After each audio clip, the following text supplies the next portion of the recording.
Christmas പരീക്ഷയുടെ ചോദ്യപേപ്പർ ചോർന്നതിന്റെ ഉറവിടം ക്രൈംബ്രാഞ്ച് അന്വേഷണ സംഘം കണ്ടെത്തി. മലപ്പുറം മേൽമുറിയിലെ സ്വകാര്യ സ്കൂളിലെ പ്യൂൺ സംഭവത്തിൽ പിടിയിലായി. നേരത്തെ സ്കൂളിൽ പ്രധാന അധ്യാപകനായി ജോലി ചെയ്തിരുന്ന ഫഹദിന് ചോദ്യം ചോർത്തിയെടുക്കാനുള്ള മാർഗമായിരുന്നു പിടിയിലായ അബ്ദുൽ നാസർ. ഇതോടെ കേസിൽ അറസ്റ്റിലായവരുടെ എണ്ണം 3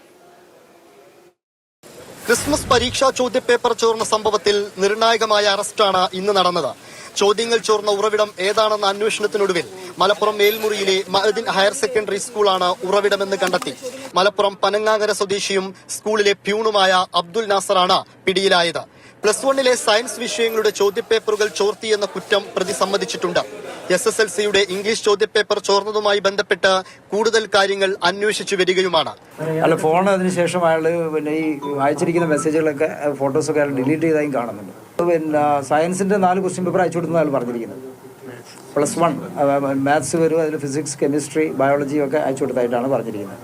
പരീക്ഷയ്ക്ക് മുൻപായി സ്കൂളിലെത്തിയ ചോദ്യപേപ്പറിന്റെ ചിത്രങ്ങൾ മൊബൈലിൽ പകർത്തി വാട്സാപ്പ് വഴി MS സൊല്യൂഷൻ അധ്യാപകനായ ഫഹദിന് അയച്ചു നൽകുകയായിരുന്നു. നേരത്തെ മഅദിൻ ഹയർ സെക്കൻഡറിയുടെ പ്രധാന അധ്യാപകനായി ജോലി ചെയ്തിരുന്ന ഫഹദിന് ഇവരിൽ നിന്ന് ചോർത്തിയെടുക്കുന്നത് എളുപ്പവുമായിരുന്നു. 4ാം പ്രതിയായാണ് അബ്ദുൽ നാസറിനെ കേസിൽ പ്രതി ചേർത്തിരിക്കുന്നത്. മലപ്പുറം സ്വദേശിയായ ഫഹദിനെയും ജിഷ്ണുവിനെയും നേരത്തെ അറസ്റ്റ് ചെയ്തിരുന്നു. MS സൊല്യൂഷൻ CEO ആയിട്ടുള്ള ഷുഹൈബിനെ അറസ്റ്റ് ചെയ്യണമെങ്കിൽ ഹൈക്കോടതിയിൽ നിന്ന് തീരുമാനമുണ്ടാകണം. അബ്ദുൽ നാസറിനെ താമരശ്ശേരി കോടതിയിൽ ഹാജരാക്കിയ ശേഷം റിമാൻഡ് ചെയ്യും. MS സൊല്യൂഷൻ ഓൺലൈൻ പ്ലാറ്റ്ഫോമിലായിരുന്നു ചോർത്തിയ ചോദ്യങ്ങൾ ഫഹദ് ഉൾപ്പെടെയുള്ള അധ്യാപകർ അവതരിപ്പിച്ചിരുന്നത്. ചോദ്യപേപ്പറുകൾ സൂക്ഷിക്കുന്നതിൽ സ്കൂളിന് സുരക്ഷാ വീഴ്ചയുണ്ടായിട്ടുണ്ടോ എന്ന് അന്വേഷണ സംഘം പരിശോധിക്കും. അതോടൊപ്പം മറ്റാർക്കെങ്കിലും സ്കൂളിൽ നിന്ന് പങ്കുണ്ടോ എന്നതും അന്വേഷിക്കുന്നുണ്ട്. ശാസ്ത്രീയ തെളിവുകൾ പുറത്തുവരുന്ന പക്ഷം പ്രതിപ്പട്ടിക നീളാനുമാണ് സാധ്യത.